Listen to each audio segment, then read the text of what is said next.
پنجمین رویداد امنیتی باگدشت با حضور متخصصین عالی رتبه امنیت از سراسر کشور 8 تا 17 مرداد 1403.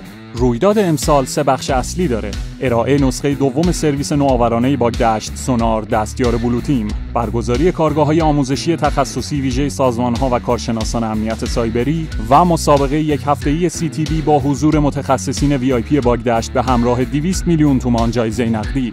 قوانین مسابقه به این صورته که گزارشات تکراری با یک سطح پایین‌تر پذیرفته میشن، گزارشات کم خطر امتیازی ندارن و در طول برگزاری مسابقه لیدربورد شرکت کننده ها به صورت زنده روی وبسایت باگدشت قابل مشاهده است. دعوتنامه شرکت در مسابقه برای متخصصین VIP باگدشت ارسال میشه و اگرم میخواید به صورت گروهی و توی تیم‌های حداکثر 4 نفره توی مسابقه شرکت کنید، میتونید روی پلتفرم باگدشت یه تیکت ثبت کنید و مشخصات اعضا و سرگروه رو ارسال کنید و منتظر تماس ما باشید.